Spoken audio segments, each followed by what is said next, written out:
welcome into this edition of In the Bonus. And as you can hear, we got a little bit of a new theme music. I'm, testing the waters out and, trying some new things on the show. And I know it's been a minute since I've done one of these, but we're back. And, for this episode, we took a look at a pretty riveting matchup, I have to say, between the best team in the Eastern Conference, record-wise that is, and the best team in the Western Conference, that being the Philadelphia 76ers and the Utah Jazz. And the Jazz took this game 134-123, but I got plenty of notes to get into about this game. But before we start off, I would say, again, apologies for, not having an In the Bonus episode for quite some time. I have been kind of caught up with work as school is kicking back into gear. I'm trying to find a nice schedule for myself in terms of, getting all kinds of work done. So while we still have been posting our Full Court Report NBA show every Monday, that is, I still, wish I got some more content on the channel in terms of In the Bonus episodes and things like that. So hopefully I can get back into it, find my groove again, but maybe this is the beginning of that. So anyways, back to the game. In terms of the game, no Joel Embiid in this one for Philadelphia. So that was obviously a huge factor, and Mike Scott got the start for the Sixers. And I'll have a little bit to say about him a little bit later, but at the moment, I think the biggest takeaway from this game is that Ben Simmons is an all-star. He is an elite, maybe even all-NBA player. He had 42 points, a career high, 42 points in this game, 9 rebounds, 12 assists for Philadelphia. He started the game shooting 7 of 7 from the field, scoring Philly's first 8 points, 10 of their first 20 points as a team. And Ben Simmons, it didn't matter really who was defending him. To start the game, they actually put Rudy Gobert on Ben Simmons because, everyone knows Ben Simmons doesn't take jump shots, so just pack the paint and it'll make life difficult for him. Well, even with the 2-time Defensive Player of the Year in Rudy Gobert packing the paint against Ben Simmons, he had no answer for him defensively, and Ben Simmons was just getting to the rim at will on basically every possession to open the game, really. And that first quarter was phenomenal. I believe he finished the first quarter with 19 points, which is a career high for a quarter for Ben Simmons. And then again, obviously, he finished the game with 42, which is also a career high for an overall game. So yes, Ben Simmons was absolutely outstanding in this one. But if I were to say there was, if I were to give Ben Simmons maybe some flack for the loss, I really, you can't really put this loss on him whatsoever. You really can't put it on anyone on the Sixers. They really just got outplayed by the Jazz. And again, I'll get into the Jazz a little bit later. Kind of want to focus on the Sixers aspect of it at the moment. But if there is one aspect of Ben Simmons' games that I think he really, really, really needs to clean up is the turnovers. Because in this game, he did have 4 turnovers. And, when you're handling the ball as much as he does, especially without Embiid, he had the ball in his hands quite a bit this game. He did look a little sloppy with it. He was making some ill-advised passes, telegraphing his passes quite a bit. And, it just made it so easy for Utah's defenders to read the passing lanes and get those steals.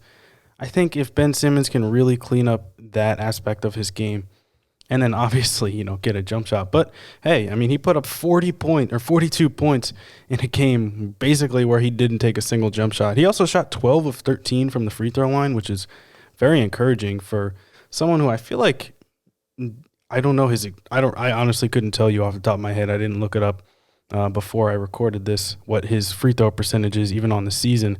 But I feel like Ben Simmons has never been that great of a free throw shooter, but he was knocking him down today, and Again, he just had a phenomenal performance. One rebound again, one rebound shy of recording a 42-point triple double for the Sixers. But again, like I was saying earlier, you can't really blame Philly for this loss. That it was the end of a 4-game road trip, and Utah, like I said at the top of this show, best record in the Western Conference, best record in the NBA for that matter, and it just was not going to be an easy win, especially without Embiid for Philadelphia. But they really did give it their all. Tobias Harris added a very,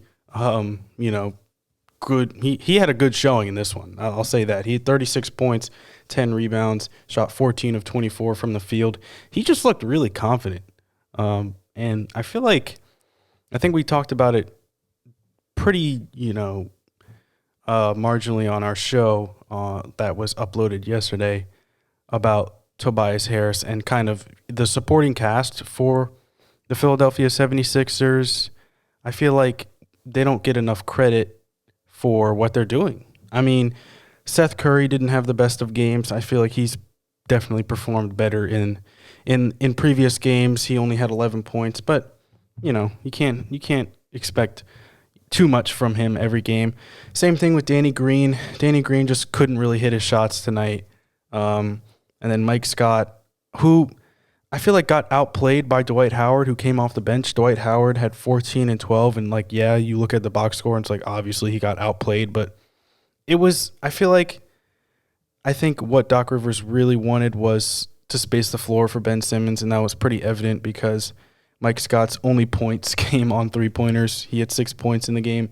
So I feel like he didn't want to put Howard or have Howard and Simmons on the floor at the same time because their offense would have been pretty one-dimensional and it would have clogged the paint for Simmons, who was, again, just attacking the rim at will to start the game. So I think it was a good move, even though I think Dwight Howard probably had a better game and gave the Sixers better minutes than what Mike Scott did. But Philly's supporting cast, they showcased that they can get it done. They obviously lost the game, and that's, going to be the deciding factor when you look back at their schedule at the end of the season. They're going to see an L in the win-loss column. But they showcased that they are all players who can, get the job done when their MVP center is not in the lineup.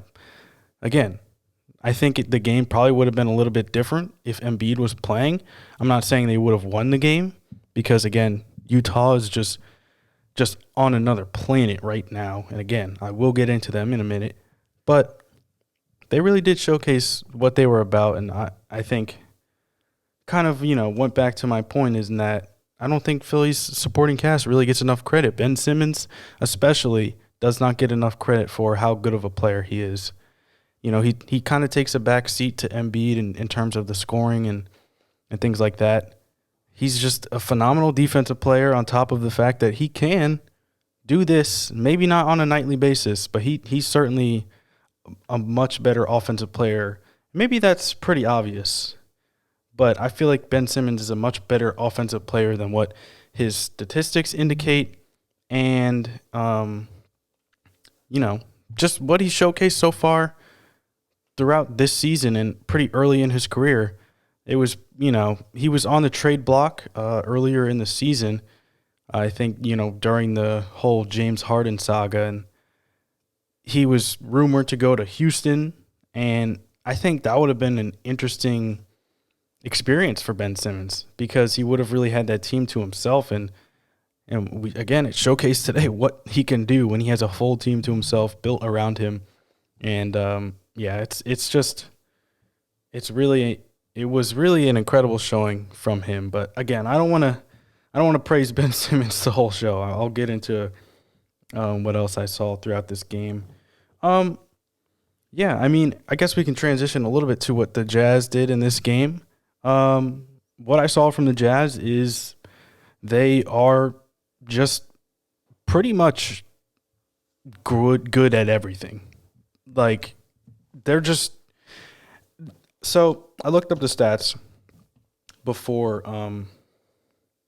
recording this, and, they were talking about the Jazz, or at least on the broadcasters on the broadcast that I was watching, the Philadelphia broadcast, they were saying, yeah, the Jazz they're never out of a game because of their ability to take and make threes. So I looked it up, and the Jazz this season are averaging 42.3 3-point attempts per game, which is the most in the NBA. And they're also shooting 39.5% from deep, which is fourth in the league. So, I mean, I feel like that pretty much solidifies what they were saying on the broadcast in that, yes, this is a team that is never, they might be down, but they're never out. And I feel like that might be a little bit different what they were last year. I mean, when you have such a potent offense like that, and I feel like they're also not a team that quote unquote lives by the three and dies by the three. You know, everyone's going to look at their 3-point attempts and their percentages and like, oh, they're just a team that can get lucky on any given night. Well, when you have the best record in the NBA, I feel like it's more than luck. And not only are they such a potent offensive team, especially in terms of their 3-point shooting, they're one of the best defensive teams in the NBA. I mean, they're second in defensive rating, points allowed, and opponent field goal percentage. It wasn't necessarily on display in this one, as the Sixers shot 50% from the field, 35% from three in this, and as a team. But again, the Sixers were just on a different planet. Both teams offensively were on a different planet. But Utah, they normally buckle down on that side of the floor, and that's obviously anchored by one of the best defensive players in the league, and Rudy Gobert. But they obviously also have a lot of really intelligent defensive players like Royce O'Neal, who's a great glue guy for them, who also can shoot the lights out when he needs to. Joe Ingles is a really smart, intelligent defensive player.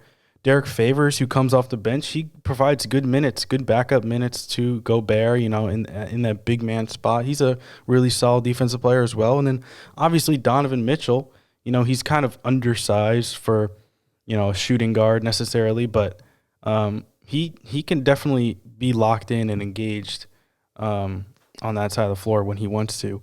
And the Jazz, they actually didn't even have Mike Conley in this game, which I kind of forgot to mention at the top of it, but I guess now I'll mention it. They did not have Mike Conley in this game, and they still won, 134-123. So that's obviously very encouraging if you are a Utah Jazz fan. But the perhaps biggest storyline, biggest piece of this game, I don't know what you want to call it, was Jordan Clarkson. And I feel like this is really what gives the Jazz the advantage over a lot of teams. Jordan Clarkson, off the bench, 40 points, 13 of 20 from the field, 8 for 13 from three. When you have a guy that can just consistently give you buckets off the bench, I believe he leads the league in bench scoring this season. There's not much you can do. I mean, the Utah Jazz, their offense was stalling a little bit in the first quarter when the Sixers were, just starting the game super hot when Ben Simmons was on fire. He came in and instantly hit 4 threes for the Jazz, and that just completely changed the tide for them. And again, there's not a lot of teams that can really get that production from their bench. Like I mentioned, Derek Favors, he had 8 points off the bench. Georgie Niang, he had 6 points off the bench. And again, normally I believe it's Ingles that comes off the bench for the Jazz when Mike Conley is in the lineup. I believe, I could be wrong. I believe it's Ingles though. But that's another player who comes off the bench and can get you points. I mean, he had 20 points in the starting lineup for the Jazz, and this one Joe Ingles did. And again, I mean, it's really just incredible. Jordan Clarkson, he was traded, I believe, to the Jazz for when he used to play on the Cavaliers, and then he was traded to the Jazz for Dante Exum. I'm sure there was a lot of other pieces, but essentially that was kind of the trade. It's just crazy to think that the Cavaliers, I mean, think about what the Cavaliers did earlier on in the season and how much better they could have been if they kept Jordan Clarkson as like their sixth man. I mean, that would have been an incredible team. Maybe not incredible. Maybe I'm kind of overreacting a little bit there, but certainly better than what they are right now. I mean, Jordan Clarkson has just been an incredible addition for the Jazz, and again, I'm the more you watch this team, like they just don't have a lot of flaws. They can outscore you easily. Easily they can outscore you. And they can play some of the best defense in the NBA. And when you have, a combination of that, that's a NBA Finals contender. And I think the Jazz are for real. Everyone is saying, "Oh, they're just a regular season team, whatever." I don't know. Especially now that Anthony Davis, who we'll talk about a little bit on next week's show, Anthony Davis suffered an injury. He's going to be out for at least 2 to 3 weeks, I believe. That's huge because the Lakers, they were second in the Western Conference. Well, they are second in the Western Conference at the moment, I believe. And if the Utah Jazz can hold on to the first seed in the West, and then obviously, do their due diligence in the first 2 rounds of the playoffs, they won't have to face either the Lakers or the Clippers in the first 2 rounds of the playoffs. Because of the seeding. I mean, that's obviously unless, Los Angeles, either of the LA teams fall out of the second or third spot. But I don't know if that's necessarily going to happen. Phoenix, I believe, is 4th right now. So I'm not sure if I necessarily see Phoenix surpassing one of the LA teams. But if that's the case, Utah could have a pretty easy road to the Western Conference Finals. And, obviously, I would imagine they're pretty hungry after blowing the 3-1 lead last season. Utah is definitely a team to look out for, and I'm probably, that seems pretty obvious, based on their record and how well they performed. I believe it's their best start in franchise history, but don't sleep on the Jazz. They're a series contender. We saw last year, everyone thought it was going to be Clippers, Lakers in the Western Conference Finals, but there are other teams who are hungry and they're ready to win now. And I think the Jazz, they're not going to wait for, LeBron to, fizzle out of the league or Kawhi and Paul George to get their ring in LA or whatever it is. They're going to fight. They're going to do what they need to do to prove to the rest of the world that they are a legitimate team. And I would not want to face Utah in any playoff series, if I'm any team in the Western Conference. But that is pretty much all the notes that I have for this game. I'm sure I probably could have mentioned, players like Tyrese Maxey on the Sixers, who I saw a little bit. Matisse Thybulle is another player on the Sixers that I love watching. But, that's, I feel like, enough for one episode. I'm kind of pushing my limits here in the bonus episode. But don't worry, we're going to be back eventually. Again, I apologize for, not putting out the amount of content that I really should be, but we're gonna get back on track. Don't worry, and just thank you so much for listening. Thank you so much for subscribing and liking these videos. Please comment on these videos. If you want to see anything in particular, any teams you want me to cover, just let me know down in the comments. Again, like this video, subscribe to our channel, and be on the lookout for more content in the future. All right, everyone, take it easy.